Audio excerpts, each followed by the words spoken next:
दोस्तों, मैं वैदिक आचार्य एस्ट्रो गुरु सूरज भार्गव एक बार फिर से मेरे यूट्यूब चैनल वैदिक ज्योतिष परामर्श में आप सभी का स्वागत करता हूं। अभी मैं जिस विषय को लेकर आपके सामने प्रस्तुत हुआ हूं, वह है भकुट मिलान के मुख्य अष्टकूट में जो दो मेन बताए गए हैं, जिसमें प्रथम जो आता है नाड़ी और दूसरा जो आता है भकुट। यह दो बहुत ही मेन उनके अंतर्गत आने वाले दो टॉपिक है विवाह संबंधी। इस विषय में मैं आज आपको बताने वाला हूँ। सबसे पहले मैं विषय चालू करने के पहले आप सभी से एक अनुरोध करूंगा कि मेरे YouTube चैनल को सब्सक्राइब करें, लाइक करें और शेयर करें। मित्रों, आज हम जानेंगे कि नाड़ी यह क्यों महत्व है विवाह के मुख्य भकुट मिलान के लिए। सर्वप्रथम ये देखिए कि नाड़ी अपनी 3 प्रकार की होती है ज्योतिष शास्त्र के अनुसार, आदि नाड़ी, मध्य नाड़ी और अंत नाड़ी। वर वधु की नाड़ी यदि अलग अलग है तो विवाह के मुख्य अष्टकूट मिलान के अंदर उसको जो अंक दिए गए वह 8 अंक है। 8 अंक होने मिलते हैं, जिससे अगर दोनों की वर वधु की कुंडली में नाड़ी अलग अलग है और 8 अंक मिलते हैं, तो जिससे उनका जीवन बहुत ही उत्तम, स्वस्थ और सुखद और संतानदायक रहता है। इसके विपरीत यदि नाड़ी एक हो, वर वधु की कुंडली में नाड़ी एक हो और 8 में से अंक 0 हो, तो वैवाहिक जीवन में कलह, स्वास्थ्य समस्या और संतान के प्राप्ति के लिए कठिनाई आ सकती है। मित्रों, यदि नाड़ी एक हो तो उसका निवारण भी बताया गया है ज्योतिष शास्त्र के अनुसार। निवारण ऐसा है कि यदि नाड़ी दोष होता है और विवाह में कहीं बाधा जाती है, तो उसके लिए महामृत्युंजय का जप चालू करवाइए, अन्नदान करिए या हो सके तो स्वर्णदान भी करें और गौदान, इसके ये जैसे उपाय किए जा सकते हैं। अब हम दूसरे इस पे आते हैं भकुट मिलान। भकुट मिलान क्या होता है? जैसे मैंने मेरे पहले वीडियो में बताया, राशि से राशि का मिलान। मेष राशि का कर्क राशि से, मेष राशि का सिंह राशि से और उसी प्रकार वृषभ राशि का कन्या राशि से। तो यह होता है राशि से राशि का मिलान। मित्रों, भकुट मिलान वर वधु की कुंडली में जन्म तारीख जन्म तारीख और समय के ऊपर पूरा डिपेंडेंट है। विवाह योग हमेशा मैं आपको हमेशा सजेस्ट करूंगा मित्रों कि आप अपनी जन्म कुंडली मिलाकर ही विवाह करें। सर्वप्रथम हम देखते हैं भकुट मिलान वर वधु की किस लिए कारक होता है। देखिए, भकुट मिलान इसलिए कारक होता है क्योंकि वर वधु के मन, भावनाओं व आपसी तालमेल, पारिवारिक सुख, धन, वैभव की स्थिरता के लिए सबसे महत्वपूर्ण है। भकुट मिलान यह अष्टकूट मिलान का दूसरा पार्ट होता है, जिसके अंक जो बताए गए भकुट मिलान के 7 अंक बताए गए। यदि राशि से राशि मेल होने पर और भकुट मिलान 7 अंक प्राप्त होते हैं, तो ऐसे इंसान का जीवन बहुत ही अच्छा रहता है। उसी प्रकार इनका जो पारिवारिक सुख रहता है बहुत अच्छा रहता है, आपसी मेल मिलाव भी बहुत अच्छा रहता है और वैवाहिक जीवन सुखदमय रहता है। ठीक है।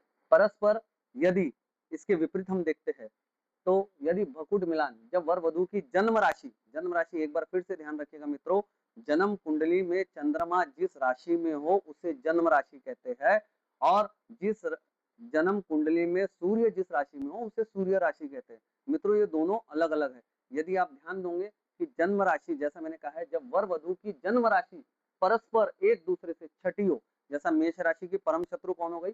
कन्या राशि। ठीक है। उसी प्रकार 8वीं हो, उसी प्रकार 12वीं हो और दूसरी हो, तो वह स्थिति हो तो भकुट दोष माना जाता है। मित्रों, इस पे ध्यान दीजिएगा। मैंने जो वर्ड कहा है जन्म कुंडली में, एक बार फिर से रिपीट कर रहा हूँ, जन्म कुंडली में वर वधु की जन्म राशि जो होती है परस्पर एक दूसरे से छठे भाव में हो, 8वें भाव में हो, 12वें भाव में हो या द्वितीय भाव में हो, तो ऐसे में जन्म नाम को भकुट दोष माना जाता है या भकुट दोष बनता है।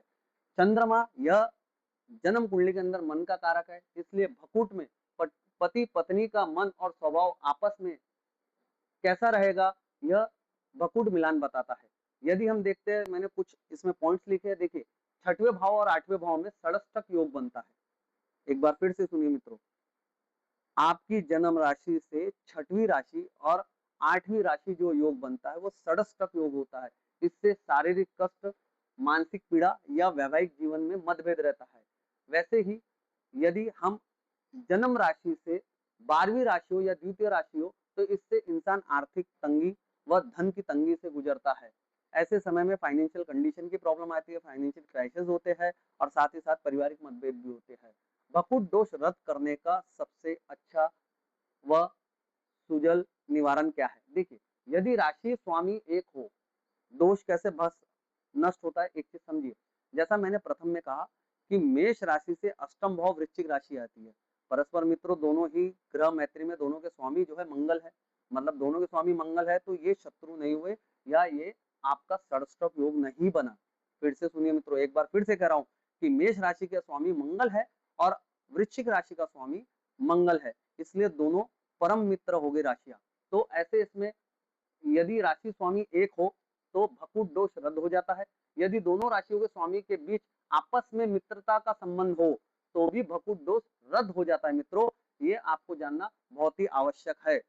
हमेशा विवाह के समय अपनी जन्म तारीख और समय के ऊपर ही विवाह मिलान करें, और विवाह मिलान करने के बाद ये जो मैंने आपको अष्टकूट मिलान की 2 पॉइंट, मुख्य पॉइंट है, ये बहुत ही ज्यादा अति आवश्यक पॉइंट है जो मैंने आपको समझाया है, इसको जरूर देखें।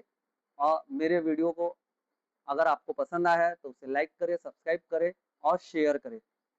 धन्यवाद मित्रों, नमो नमः।